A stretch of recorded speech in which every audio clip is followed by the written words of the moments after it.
Pada episode kali ini kita akan menjelaskan mengenai yang namanya multisatuan. Jadi start per hari ini tanggal 16 November 2020, Windows Software sudah mendukung yang namanya multisatuan. Kalau dulu kita hanya punya 2 satuan, sekarang kita bisa punya N satuan atau tak terhingga satuan gitu ya. Mau 100 satuan pun tidak masalah. Sebagai contoh, barang ini itu punya 3 satuan. Jadi satuan pertama lembar, kedua koli, ketiga dus.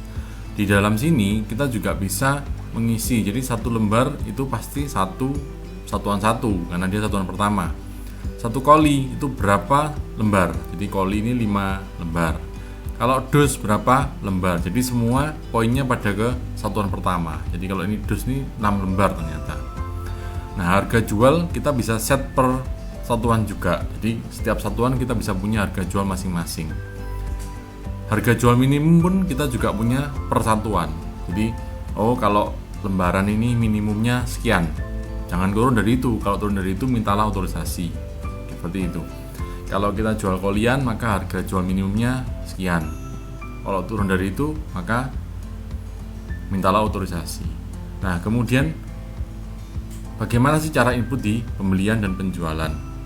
Yang pertama, kita bisa menginputkan bermacam-macam satuan di setiap pembelian ataupun penjualan. Gitu. Misalnya di sini punya lembar, koli, dan dus. Saya kulaknya apa? Kulaknya dus-dusan. Oke, maka waktu beli gunakan satuan dus. Program akan secara otomatis menyimpan. Kalau di sini adalah konversi 6, maka kalau dia beli 10 dus, maka otomatis akan menyimpan sebanyak 60 lembar. Kalau ini 100 dus berarti 600 lembar, itu akan disimpan otomatis oleh program.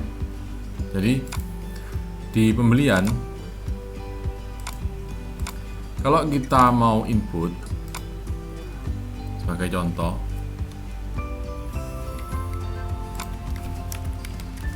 ini saya awur aja.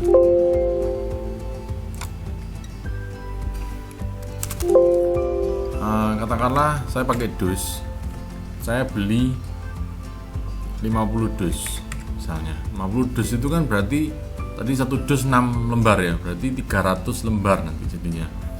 Saya simpan. Kemudian saya jual.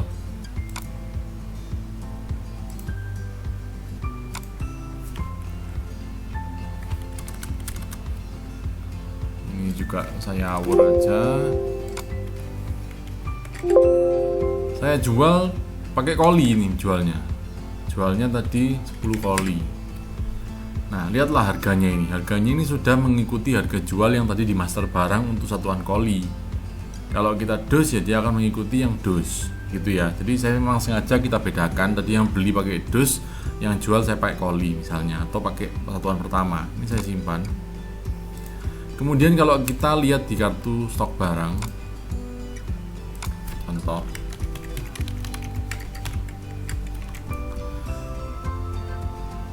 nah ini kalau kita lihat tadi ada beli ya 300 gitu kan, 50 dus kali 6, satu dus 6 lembar, maka dia masuknya 300.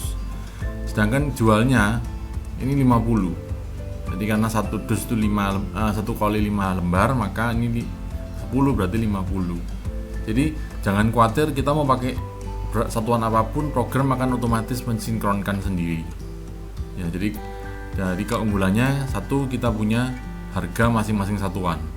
Jadi kita nggak bingung. Misalnya ada yang jual barang, misalnya contohlah yang sering kita tahu seperti Adem Sari. Adem Sari itu ada kotak kecil, ada rentengan, ada juga dus-dusan. Jadi kulaknya pasti dus kan ya. Nah, kita bisa tahu stoknya ini berapa biji sih, berapa biji dalam artian berapa yang kecil ini. Tapi kalau kita mau jual renteng ya ikut harga renteng, kalau kita mau jual box ikut harga box. Ya, kalau HPP akan otomatis terhitung secara average seperti biasa. Oke, terima kasih. Sekian penjelasan mengenai multisatuan, semoga bermanfaat.